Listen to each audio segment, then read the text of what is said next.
And welcome, brothers, sisters, working class heroes. This is The Rick Smith Show. Thanks so much for being here today on the big program. Lots to get to, lots to talk about as we come to you from Pittsburgh, Pennsylvania, and wrapping up our coverage of the Netroots Nation Conference.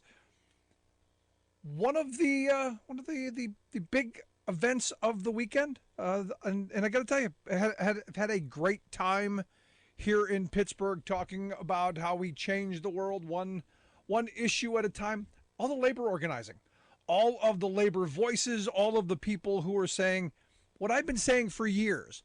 If we're going to change the country, if we're going to change this country for the better, it's going to start in the workplace. It's going to be about organizing workers to fight for better wages, hours, conditions, voice on the job. If you want to change things, you change the economics, you change the workplace, and start moving away from where we're going. And we're going in a really ugly kind of place in this world of gig work, and you're your own risk factory, really. Now, I got a lot of responses from people in some of the conversations that we've had. Some pushback on the charter school stuff. And I'll be honest, the fact that the charter school folks are paying attention and not attacking me on the lines of, no, you're wrong, charter schools are so much better. No, you're wrong. Here's the proof of how well students do in the charter environment. That's not the argument, because it's not true. The argument is choice. It's choice. And it's other stuff. And that's the interesting part, especially here in Pittsburgh, where I look around and there are a lot of these charter schools that have sprung up. And in talking with some of the folks that work here in the facility, it is a big thing here that's really hurting the public schools. This is one of those things that when you talk to teachers, they're concerned about, because every one of them has a story, especially in my state of Pennsylvania, where you have kids who go to these cyber charters and then end up skipping an entire year because, oops, we didn't learn anything. Now you've got to remediate, and you've got to spend all this extra time. Slows everything. What we're doing, especially to poor kids, is criminal. And until we can have a real conversation about how we move in a direction that educates everyone, I've been advocating for one system that everyone is in, that everyone benefits from, and as I've said before, having the elites and the wealthy in the same district as the poor and downtrodden is only going to raise the bar. Rich community is going to say, hey, we want education that has music and art and gym, and we want librarians, and we want guidance counselors, and we want nurses, and we want things that, well, seem to the average person to be what is common in a school. Sadly, when you're talking about high poverty areas, because of the way we draw the lines, not so much common. So they get silver bullet quick fixes, where privatization and profitization seem to trump all. And so that's my little pushback to the attacks. Again, nobody brought up that the education is superior. Now, I remember when I went to Catholic school as a kid, the argument back then was, Catholic school was so much more superior than public school. And the argument was that, they were much more strict and parents were much more involved. And you could make that argument. The charter people aren't making that argument and haven't made that argument. They've made the choice argument. The divisive arguments of, well, like-minded people like us. And I don't think that's what we need in this moment, because look what it's gotten us. So there is that. But today on the program, I'm going to have some labor voices on the program. Again, for me, the big part of all of this conference is that underthread, that undercurrent of labor and talk of organizing and moving forward. So we got a lot to get to. We're going to take a quick break. When we come back, AFT President Randy Weingarten going to be here to share some thoughts. Back after this. Stick around. You're listening to The Rick Smith Show. We're working people. Come to talk.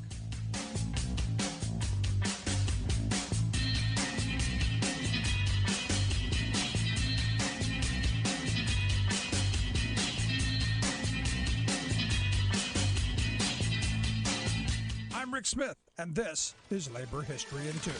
On this day in labor history, the year was 1980. That was the day that Joyce Miller became the first woman ever elected to the executive board of the AFL-CIO. In her 2012 obituary, the New York Times described Joyce's commitment to women's rights in the labor movement, writing, "Miss Miller saw union membership, collective bargaining, and labor contracts as the road to equality for working women, and she believed that women should be a part of union management to make sure that attention was paid to issues like equal opportunity, equal pay, parental leave, child care, health insurance, and discrimination in the workplace." Joyce grew up in Chicago, where she earned her master's degree in education from the University of Chicago. She first entered the labor movement as a worker at a gumball factory while attending college. After graduation, she became the education director for the Amalgamated Clothing Workers Union in Pittsburgh. She remained dedicated to union education for rank and file members. Joyce was a founding member of the Coalition of Labor Union Women, or CLU.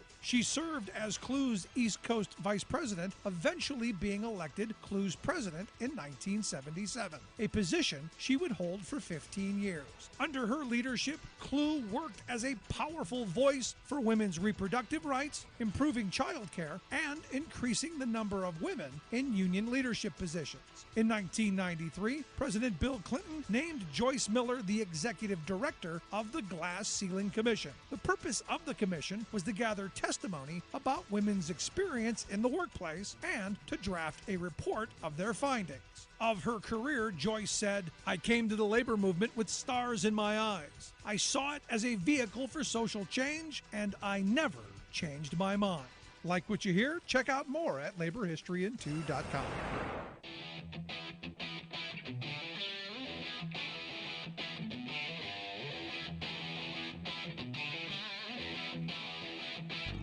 Welcome back to the Rick Smith Show. Now, here is Rick Smith. So as we wrap up our coverage here at Netroots Nation, netrootsnation.org, the website, thrilled to see our good friend Randy Weingarten here on the final day. Randy is the president of the American Federation of Teachers, AFT. Randy, thanks for sitting down with us. Of course. So what brings you to Netroots Nation? You know, it's the incredible activists. I was honored to, be asked to be part of it, and we need to also make sure that we can fund and this incredible group of progressive activists continue to get funded and continue to do the work that they do. And I'm glad to see Netroots Nation back in person in Pittsburgh, so I wanted to be here. Yeah, no, there's been a lot of great conferences. In fact, we were at your convention in Boston not too long ago, Yep. and this bringing people back together and the networking and the opportunities that come out of that Right. So important in this moment. And let me dwell on that for a second, because I think that that's really important in so many ways.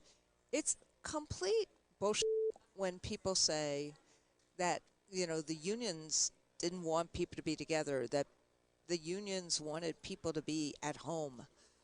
We know the power of relationships and of community building and being together in person. And that's what creates trust, and that's what creates energy. So, the real key has been, how do you do this over the course of the pandemic?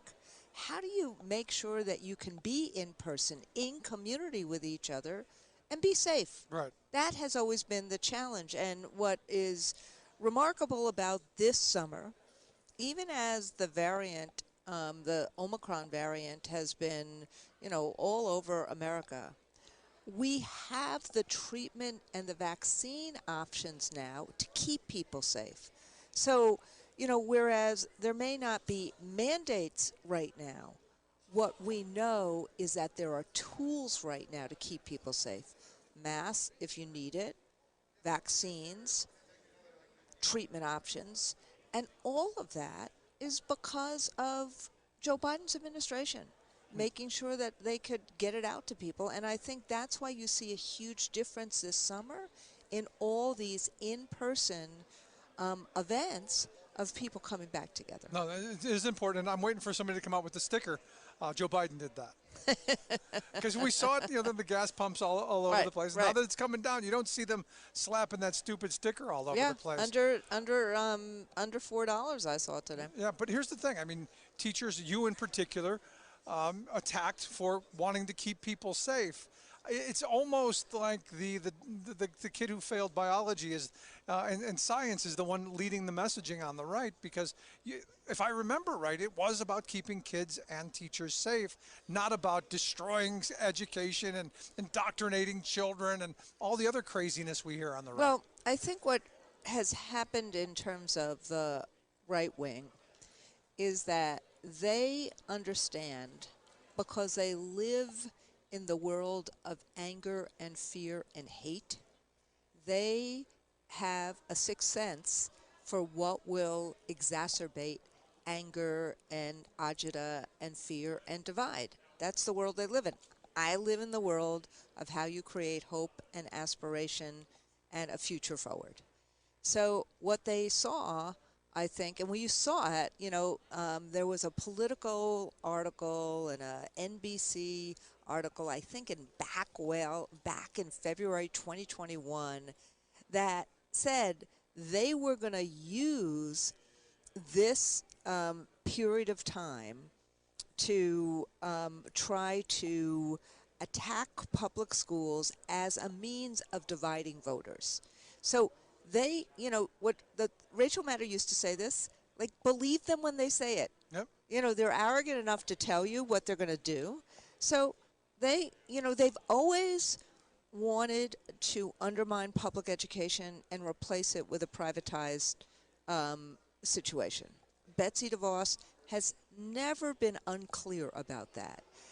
They now have taken this to the next step, which is divide, make things worse, create and keep people in their tribes, create and keep people in terms of grievance. So instead of being the party of hope and the party of problem solving, they are the party of division and hate and smear and fear.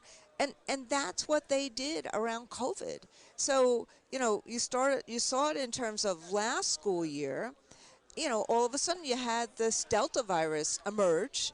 And so the physicians, pediatricians said, oh my God, to keep everybody safe, we're going to wear masks. We're not the scientists. They are. Right. Okay, so we want to be in schools. They say you got to keep people wearing masks. So we're listening to the peds. They're telling us this. And then you see what the right wing did. Dividing parents, the mask police.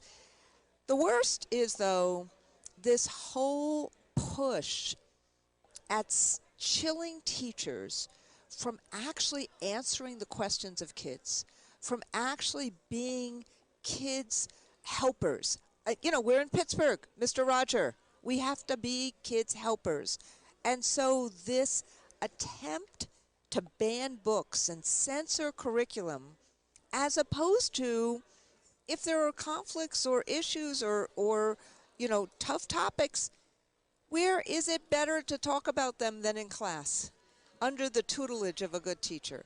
So they're getting so bad, Rick, they're getting so extreme that now they're banning the Diary of Anne Frank and the story of Ruby Bridges. Yeah, but Mein Kampf is still in some of the schools. So, but think about, why would they ban the Diary of Anne Frank and the story of Ruby Bridges?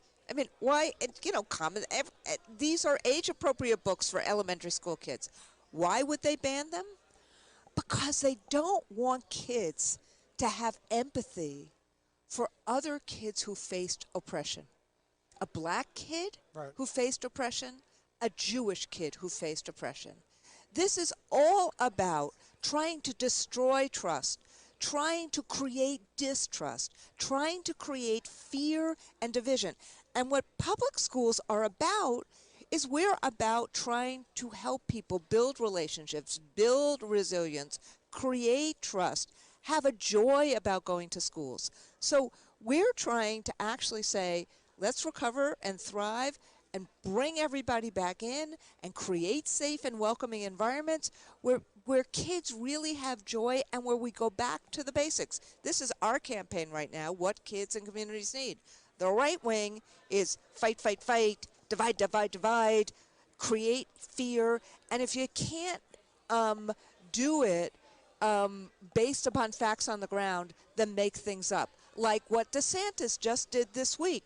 One of the most horrific things. He gets on to one of his press conferences, looks right at the camera, and says, pathological liar, excuse me, says, well, teachers, they're trying to change children's sexes. It is a pathological lie.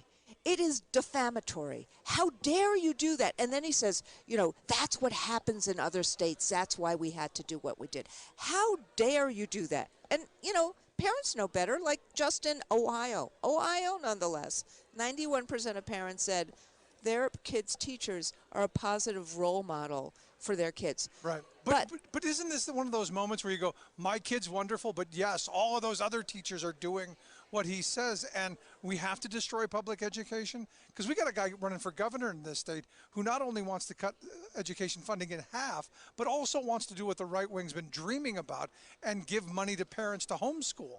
Yeah, I mean, this is, they have, since Milton Friedman, since the Brown versus Board of Education decision, the right wing, the extremist elements of the right wing, because a whole bunch of Republicans that love their public schools, the extremist elements of the right wing have been trying to undermine education, take money out for private schools, take money out for for-profit, and just basically undermine it.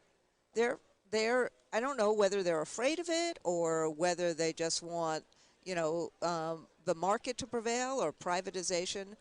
But the bottom line is, what has been layered on that now is this level of fear and smear.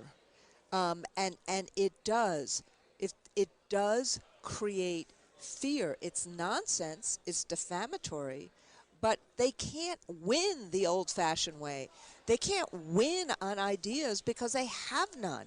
So what they're doing is just creating fear and exacerbating grievance and tribalism. Yeah, and destroying. Yeah, it's the way in which you and I have talked about this before, and I remember the last time we talked about it, they smeared me about talking about it. But this is what DeSantis is doing, is the autocratic playbook. Absolutely. And he's a smart, look, he a lot of people think of him in the same vein as Trump, not very bright. This guy has, Ivy League credentials. This is no dummy.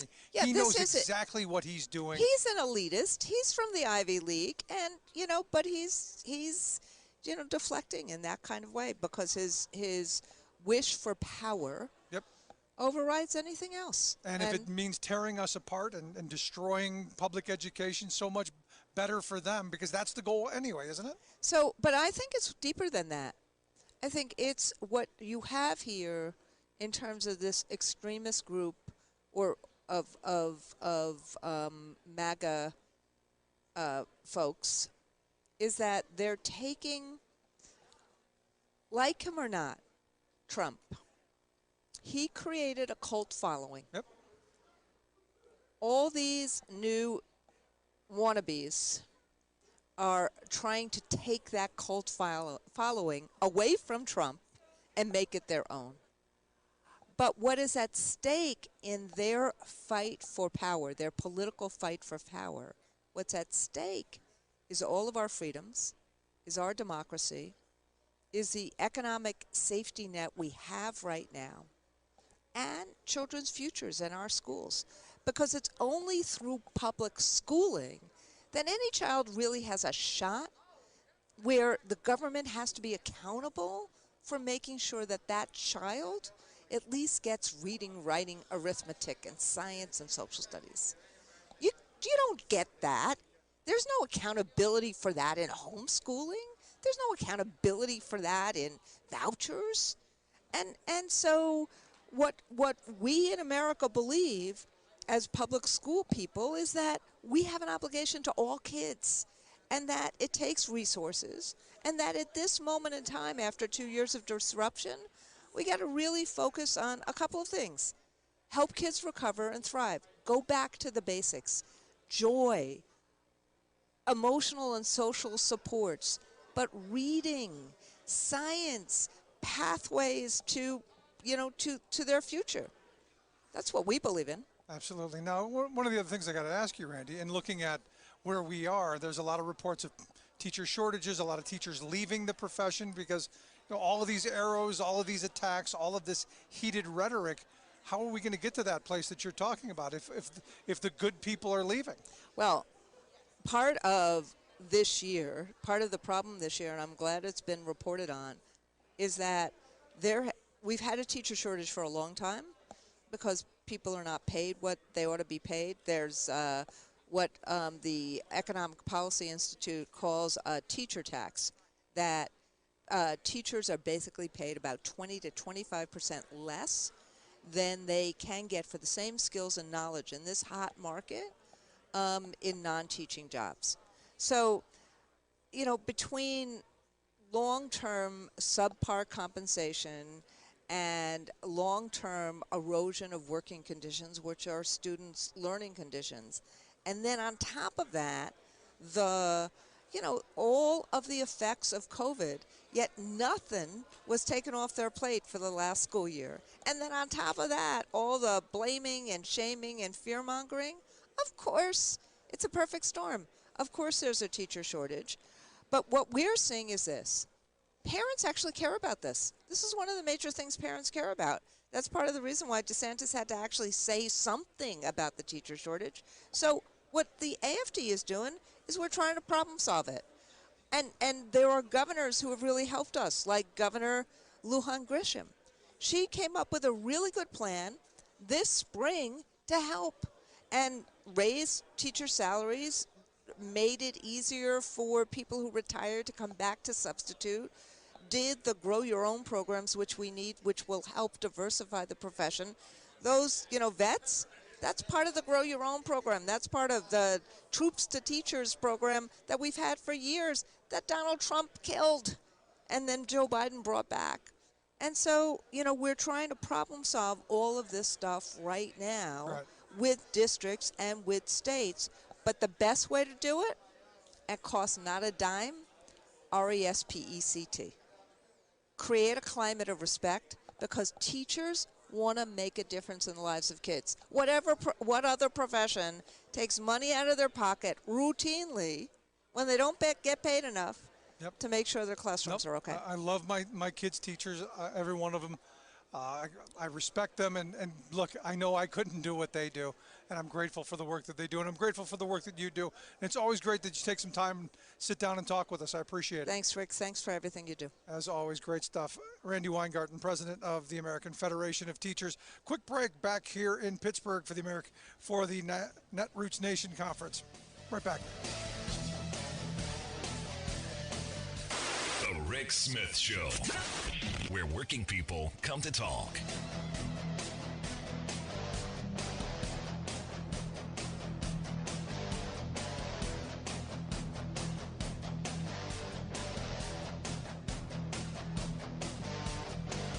I'm Rick Smith, and this is Labor History in 2. On this day in labor history, the year was 1934. That was the day striking Teamsters in Minneapolis defied martial law. They stopped scab trucks, forcing the release of their strike leaders. Armed with bayonets and machine guns, the National Guard had patrolled the streets for nearly a week. They seized scores of strikers and union leaders and threw them into military stockades. Drivers were outraged. They defied Governor Olson and Major General Walsh, who, on behalf of the Citizens Alliance and trucking bosses, were determined to break the strike. Soon after strikers were imprisoned, drivers began chasing scab trucks across the city. Multiple reports poured in of picketers forcing trucks to stop. Some unloaded their cargo onto bridges. Others chased, captured, and damaged the scab trucks. Strikers ripped ignition wires out, forced scabs from the wheel, and then disappeared before police and the National Guard could arrive to retaliate. In just 3 hours, strikers had overturned nearly 70 trucks. Unable Unable to stop the superior force of striking drivers, Bill Brown, Vincent, and Miles Dunn were ordered unconditionally released from the military stockades. Now, employers, the governor, and other strike-breaking agencies were eager to propose peace to federal mediators. But they proposed to scrap the terms of their earlier May agreement. In response, the leaders of Local 574 issued a general strike call. In it, they asked, quote, "Is there one man so blind as not to see that if 574 is allowed to go down to defeat under the brutal hammering of military despotism, the whole labor movement of the city will have been dealt a mortal blow? Union men, brothers, sisters, fellow workers, what are you going to do about it? We appeal to you for solidarity." Labor History in 2 brought to you by the Illinois Labor History Society and The Rick Smith Show. The Old Home Place is a classic theme of Americana, expressed in everything from Norman Rockwell paintings to Woody Guthrie's powerful folk lament, "Ain't Got No Home in This World Anymore."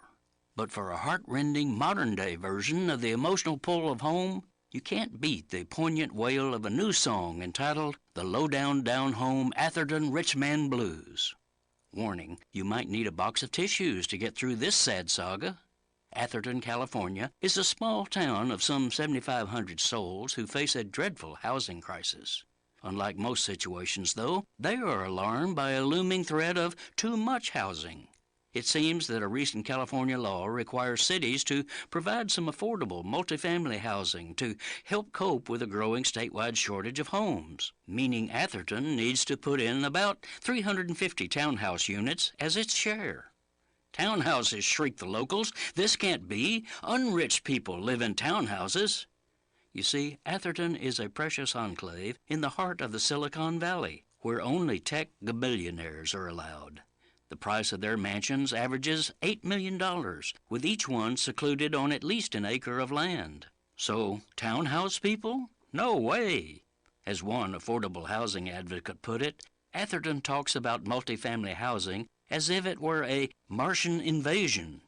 In a letter to the city council, the multi-billionaire Andreessen family wailed that allowing more than one residence per acre, quote, "will massively decrease our home values and quality of life."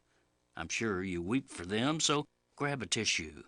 Yet some Athertonians are at least trying to find solutions. One suggests that all of the residents' swimming pool cabanas should count toward the town's affordable housing requirements. This is Jim Hightower saying, if that won't make you cry, nothing will. Welcome back to the Rick Smith Show. Now, here is Rick Smith. Welcome back to Netroots Nation here in Pittsburgh. It's amazing who you run into in the hallways, and one of our favorite guests, Sarah Nelson, dropped by our booth here on Radio Row. Sarah is the president of the American Flight Attendants Union. The Association of Flight Attendants. I always screw that up, and I don't know why. Well, it's AFA. I get that. A lot of people do it. We're living in America. But it's so great to see you. It's so great to see you too. Yeah, and always. What brings you here? I didn't think I was coming to Netroots this year, and then got a call from Abigail Disney. She is screening her new film, The American Dream and Other Fairy Tales. So she asked me to come speak on a panel, and I somehow made it work, fit in between other conventions. You're all the place. You're going to be in Philly later today, Boston tomorrow. You're just racking up the miles. It's almost like you fly for a living. That's kind of what I do. Yeah. It's good. Because while I'm traveling between conventions and rallies, I get to organize my people. And you've got a campaign going on right now with Delta, right? We do. It's the last major airline without a union for flight attendants, and they're incredibly anti-union, steeped in anti-union efforts for a very long time. The campaign has been on fits and starts for the last 25 years. 9/11, the crisis of COVID, and all the economic downturn around 2008. Those were not great times for organizing, but otherwise, Delta Delta flight attendants have consistently been trying to get a union for 25 years. The last time they had an election was in 2010. That was the first election that we had where only the votes that were cast actually count.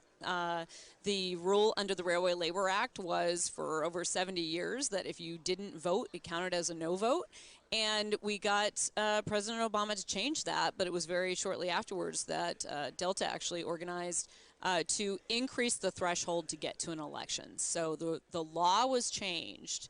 The oldest labor law in the country was changed in 2012 to change from 35% of workers showing interest in an election to 50%. And they have to be physically assigned cards. They're not electronic cards. So when we're talking about a workforce of between 23 and 24,000 workers, we're talking about over 12,000 signed cards that are only good for a year. And we are working on turning those out right now. Yeah, no, I know you're doing a great job, but I look at this and I remember the anti-union Delta campaign where, instead of paying dues, you could have a video game and you could go to a baseball game, and You know what's so interesting about that? That became, a huge hot topic and really made the rounds everywhere when that was discovered. That poster had been sitting in the workplace for 18 months. So here you had Delta workers who were so steeped in just having the anti-union rhetoric around them all the time that people were walking by this, having this in the workplace every single day, and not even realizing that it was something so incredibly offensive. And it wasn't until that actually saw the light of day within the general public that the workers were like, oh my God, my company has such disrespect for me that they would talk with me in this way and disrespect my own choices in such a way and think that they can buy me off like this. That actually that made the rounds among the Delta workers, and they understood what kind of union busting nonsense that was. Now, we're in an important moment. I mean, we had Chris Malls on the program yesterday. There's this renewed interest in organizing because I think things like that people are finally tired of. Are we excited about the moment that we're in? I mean, people are tired of the union busting. I would say that for 40 years we have been talking about inoculating people against the company anti-union campaign because the union busting was so prevalent everywhere, starting with Ronald Reagan firing the air traffic controllers and, making it a dirty word to strike, making it a dirty word to show any kind of worker power, and to unionize. And then they used bankruptcies and merger consolidation and all kinds of tools and, terrible lopsided trade deals to destroy unions and destroy good union jobs and make people so desperate that they'd be willing to accept anything. And that has driven us to a place where workers across this country are feeling the same thing. Two-tiered systems, the inability to access or be able to afford health care, the inability to retire, the inability to even spend time with your families because you're working 2 and 3 jobs just to get by. And the pandemic did a couple things. It shined a light on how workers in every single workplace are treated the same way, treated as disposable, even when they're called essential. And also that people are working themselves to death. And as Jennifer Bates said in front of Congress when she testified and as an Amazon warehouse worker, she said, we're the billionaires. We just don't spend it. In other words, we make all the wealth in this country. We're the ones with all the power. And she also said, we don't work. We don't live to work. We work to live. And that is something I think that people are feeling all over this country, that these corporations have been trying to make us feel lucky to have a job. And it's about time that we get together and make them feel lucky to have our work. Yep, that's the message. I hope coming out of this and the message going forward. I know you got a lot to do, a busy schedule, lots of people pulling in every direction. I appreciate you sitting down with us for a couple minutes. Absolutely, Rick. And I just want to note that our great organizer-in-chief, Bernie Sanders, is pulling together these rallies. I'm headed there today in Philly, tomorrow in Boston, as you mentioned. And these are working-class rallies. So this is taking one other tool that the corporate elite has been trying to use to divide us, which is to divide us along political ideologies, and get down to the fact that we're the working class. It's not about politics. it's about people. And our democracy is not a democracy that just sort of exists on its own. It exists with the backdrop of an economy based on capitalism. And capitalism doesn't give a shit about people. It only cares about profits and getting more and more from people. And as Heather McGhee said in Abigail Disney's movie, which people will get to see today for the first time, she said, they'll just keep pushing. Capitalism will just keep pushing until we go back to a plantation economy. Yep. That's where we're headed if we don't understand what this moment is, and that we have to push back and band together. And I want to really thank Bernie Sanders for recognizing that, this isn't about a political moment, it's about the working class moment. That's what these rallies are about. And say hello to Bernie for us, because a little fun fact, Bernie was the first person I ever interviewed. Very cool. And I know that fun fact, and I'm going to remind him of that today when I'm standing there with him with Sean O'Brien. Good stuff. Yeah. Sarah, I appreciate you taking time for us. All right. Take care. Sarah Nelson, president of the Association of Flight Attendants. Solidarity forever. There you go. Quick break. Right back. Stick around. You're listening to The Rick Smith Show. We're working people. Come to talk. The Rick Smith Show, where working people come to talk. Are you tired of think tank approved corporate news and commentary? Are you tired of CEOs telling you what to think, who to hate, and who to vote for? Well, welcome to the Rick Smith Show. We don't take orders from some boardroom, and we don't do focus groups or talking points. We don't work for them, and we never will. I'm Rick Smith, and I work for you. Join us daily at thericksmithshow.com and download the podcast and never miss a minute.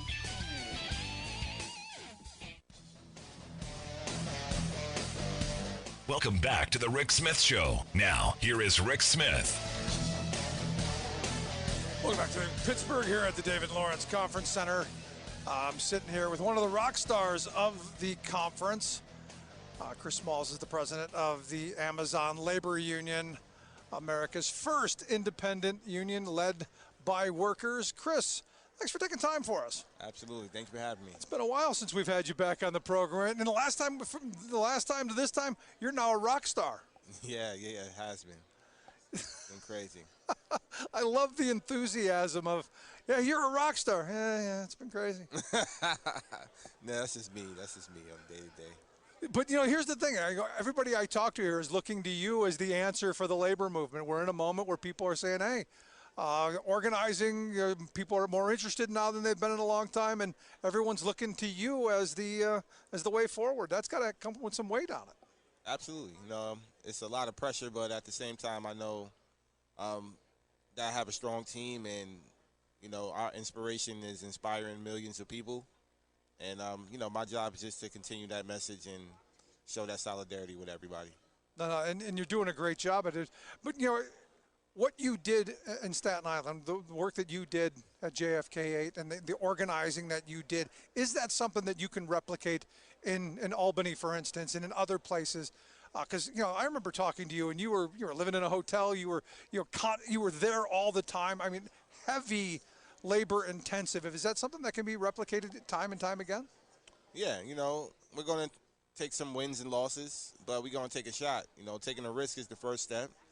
And, Albany workers, they're ready to go. My job as the interim president is to go with the workers' decision. It's a Democratic union, and when the workers say they're ready to file their petition, I support that 100%. So whatever happens, but I know we're going to give it our all. And they have a great leader up there, Heather Goodall, and we're happy that they're ready to go. We're going to be behind them. No, it's great to see all of this organizing, especially from young people and the bottom up, which for someone who's been in the labor movement and fighting for labor rights for better than 30 years, to see finally the kind of enthusiasm that I was hoping at every crisis point would come. I'm optimistic of the future for probably the first time in a long while. But the reality is I think our laws are so badly broken that I fear this moment gets bogged down in procedure. Any concern on that level? No, not if I got something to do with it. There you go. They invited the wrong person to the White House already. Once you let me in, I get a glimpse of what the things that come in the future, and we're not going to stand for that. We're going to hold everybody accountable, and if it starts with our elected officials, I have no problem calling it out, as you've seen in the past. So. No, you see, and I tell people, if you want to look at a master's class on how to organize and do, get grassroots, bottom-up organizing, look to what you've been able to do. Because you really haven't been political. You haven't staked a flag in the ground on either side of the political fence. You're talking about, hey, how do we make people's lives better? And I think that's what has to be done across the spectrum. Yeah. I told Lindsey Graham, this ain't a left or a right thing. It's a workers thing. And it's true. We can't tie ourselves to political parties because we have to represent all workers. And I can tell you 8,300 people in Staten Island at Amazon. We're going to have people that's going to be Trump supporters and have different political views. So we can't exclude them. We have to just keep and build off of the workplace commonality and the workplace issues. Because at the end of the day, wages, hours, conditions, that should be universal, right? Especially conditions. I mean, because I sit and I talk to workers from Amazon, and the conditions they talk about, the injury rates, all of the heat conditions. We just talked to somebody from San Bernardino when they had the walkout on Monday, and deplorable. And finally, people saying we've had enough. I think it's important. It's an important moment. Yeah, absolutely. That's why we are pedal to the metal, trying to spread nationwide, just like Starbucks. We're joining picking lines with other industries across the nation, showing that solidarity. Me traveling across the nation on this hot labor summer tour, just trying to spread that message and keep that awareness and keep the iron hot. That's what we all have to do. We can't let this window of opportunity pass us. Now, one of the knocks is that you organized one facility. Are you ever going to get a contract? And part of me goes, okay, I understand the argument, but the other part of me is it's building worker power. This idea that you're empowering people to demand better, I think that's just as important as getting a contract in the near future. Yeah, and the only way we get a contract is we have to be strategic and smart as well. Of course, one building's not going to do it, but we have to inspire other buildings to get involved, which we're doing right now. And it's not a sprint, it's a marathon. So it's a slow grind. I know things and people want things to happen overnight and right away after the victory, but it doesn't work that way, especially with these laws in this country and the way the NLRB process is. It takes months and it could take a year or two, but we're not going to give up. And if we can force them to come to the table sooner, we're going to exhaust all those options as well. No, this really is a David and Goliath scenario. I mean, Amazon's a multi-trillion-dollar corporation. They're enormous. You're just a guy who a couple months ago was living in a hotel, bringing food to people in the parking lot, getting arrested for it. How's the rest of the labor movement reacted to that victory, and are resources coming to help you fight those battles? Because look, Amazon's not going to run out of time or money or energy to fight you at every legal battle. I know you were at the AFT convention spending most of your time in a hotel room doing a deposition. Yeah, definitely. We know that they're not going to give up on their end. Same thing with us. The resources are coming now. The labor movement is definitely fired up and inspired by our victory. And people are getting involved and donating to our funds. We're going to need all of that because we have to include the community in these other campaigns that will be launched as well. It didn't happen just by the people in the building. It happened with knowing that we have outside support, and we want to continue to grow that. So my job, once again, is to harness those resources for us, traveling, connected with different people, different unions, different locals, different organizations across this country that are going to get involved right away and help us with our campaigns. No, you've been doing the miles. I see you just about everywhere. You're the hardest working man in labor. You're listening to the Rick Smith Show. We're with Christian Smalls. He's the president of the Amazon Labor Union. And there's been a lot of knocks lately. I know Stephen Greenhouse wrote a piece recently that the labor movement hasn't done enough on the organizing front, haven't done enough to support groups like yours.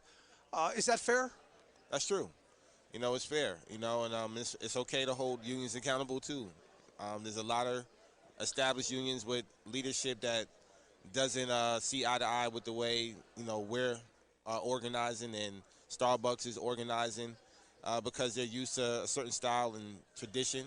But we're in a new school generation of organizing. This is a new face of labor. And obviously I'm not the traditional style suit and tie president that you'll see in the unions. So it's a little different, but they have to understand we're not going anywhere, and this is how it's going to be. We're in the 21st century, and we have to adapt to the times that we're in, and the corporations have no problem doing it. Labor can't be the same way. They have to make sure that the younger generation takes the torch and lead the way. Yeah, at the end of the day, though, Chris, I mean, the reality is it's still old school organizing, still person to person, face to face, on the ground, community building, just as much as it is demanding better wages, hours, and conditions. No? Yeah, but we have a lot more tools now. You know, social media is definitely huge in our campaigns. TikTok, things like that. Obviously wasn't around back in the 30s and the 40s. It was face to face and word of mouth and several conversations. But now we have creative ways, and we have to get creative because these corporations, they're infiltrating in ways that are just unimaginable with the amount of money that they're using. You know, we're talking about donating to public schools, starting young, infiltrating our classrooms. You know, the only way we do that is stopping them at the gates. No. And spreading them. I'm glad you brought that up because we just had a conversation with Jeff Bryant the other day. Yeah.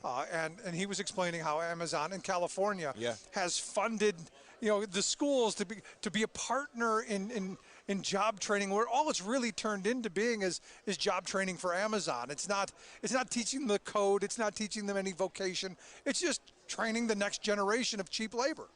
And also training them to become union busters. You know, they're not only the classrooms at the bottom and kindergarten and beyond, they're talking about college courses where employee relations is a course for business.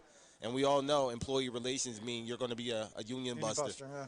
So that's just the creativity that these corporations are using. They're using teenagers. You know, I just left a Fortune 500 convention, got billionaires as 16-year-olds raising startup companies are going to be autonomous. That's going to take jobs away from people. That's the mindset they're thinking, trying to create. And we have to fight that right now with labor and education is definitely vital. Teaching students and kids at a younger age the real history behind labor. Yep. I can tell you now, if I was going to be as cool as a rapper, as a union organizer, I would have did this a long time ago. No, absolutely, and this is one of the things. Being here in Pittsburgh, there was a guy who was a rapper here, Jasiri X. I don't know if he still does, but he used to do some really great labor-based rap songs. We used to use it when we were just doing commercial only program.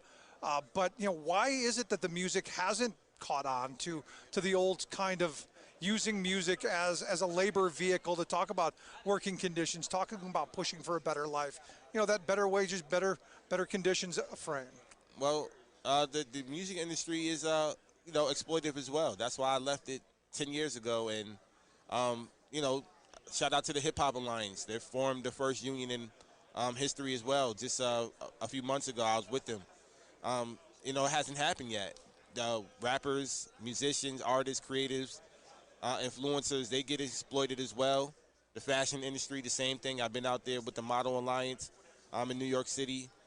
They get exploited all the time, and it's only because their managers and the manager's manager is making more money than the creatives and the people that's putting in the work. And having a union with the hip-hop and any industry in music is also vital right now, and I think people are starting to catch hold to that as well. Yeah, no, education being the key to this, and which is why, again, I've been for decades been saying to my union buddies, you got to get into the schools and teach labor education. You got to teach the battles of the past and the fights that it took to get the 8-hour day, to get the weekend, vacations, health care, all of the things that we take for granted and easily kind of trade away for nickels and dimes. We got to learn the history of it, most certainly. Yeah, I mean, on career day, teachers have to stop inviting police officers and fire chiefs, bring some union leaders and union presidents. And bring you in. I mean, because look, you clearly look like some of the high school kids today would identify. And you're right. You're not the typical labor leader, but you're effective, and that's I think is something really important. Absolutely.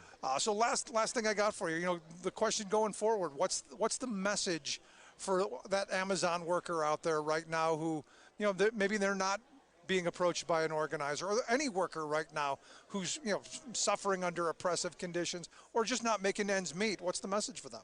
Yeah, there's unions all over this country. You just got to reach out. Don't be afraid. I know it's the first step is getting over that fear. We have to understand our value and understand our worth.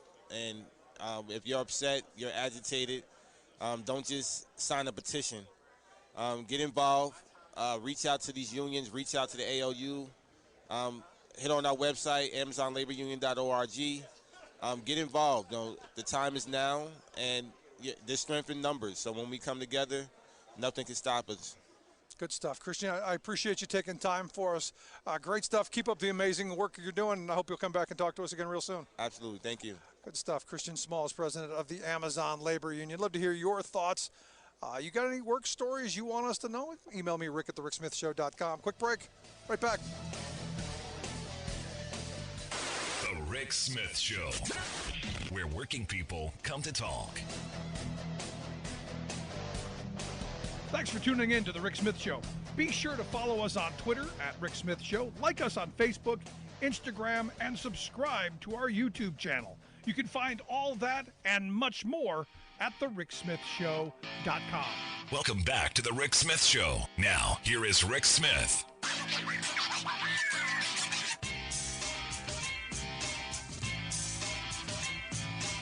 Welcome back. Check out the website, thericksmithshow.com. So I got to tell you, the rock star here, really, truthfully, the rock stars of Netroots Nation, Chris Smalls, who we just talked to, the Starbucks workers, and those folks who are on the ground doing the organizing. And this is one of those things that I find interesting, that they're finding a way to bring people together and forming unions, and eventually you're going to see them grow and really become the force that I think they can be. The reason I kept hitting Chris with, do you think you're going to get a contract? Do you think this is something that can be replicated? Is because that's the knock against it. That, this is a one-off. You put in a lot of work. You did something. I've been saying for years, we have to rebuild that generational kind of a viewpoint of why unions are important. And I think of, my grandparents' generation. I think of, even their kids.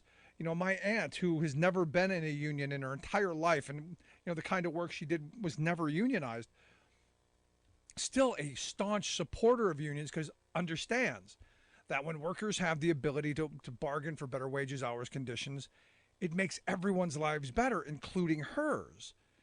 And by having a strong worker movement that demands, people have health care and retirement security and safety on the job, this, again, is something that helps everyone. And that's generational. That's something that you see, you experience, you understand. Much like I've said before, when I was a kid, the reality is, when I was a kid, union job meant better life. Union job meant, food at the end of the month for those families. Meant, kids got, better clothing, secondhand bikes, secondhand car, eventually moving out of the housing project I grew up in. So, in looking at this generationally, this could be one of those moments where we return to people who aren't going to be in unions, understanding that it's good for society for workers to have some economic power. It's good for workers to have some say and some voice in the conditions under which they labor. It's good for society to have a redistribution of wealth that encourages working families to have resources, disposable income that they can spend in the community, that they can support their families with, and, oh, by the way, support small businesses with. That, to me, is the direction we need to go. If you miss any of the program, make sure you download the podcast. Wherever you get yours, you'll find ours. That simple. The bill I'm about to sign is not just about today. It's about tomorrow. It's about delivering progress and prosperity to American families. Inflation Reduction Act's landmark climate action is now the law of the land, as the worst drought in 1,200 years. As water managers in 7 states, 30 tribal nations, and Mexico fighting over every precious drop. Western states hit with unprecedented water cuts, and science and the data leads us to now understand that we will lose 10% of our water supply by 2040. California proposes big changes amid historic drought. All of that history and more straight ahead from BradBlog.com. I'm Brad Friedman. And I'm Desi Doyen. Stand by for 6 minutes of independent green news, politics, analysis, and snarky comment today, courtesy of climate and energy journalist David Roberts, who tweeted recently, quote, "Every few minutes I repeat to myself in a quiet voice, it's okay, Joe Manchin can't hurt you anymore." No, he can't, David. It's okay. This is your Green News Report. Okay, Desi Doyen, very big news. We've been talking about KCAA Loma Linda, 1050 AM, 106.5 FM.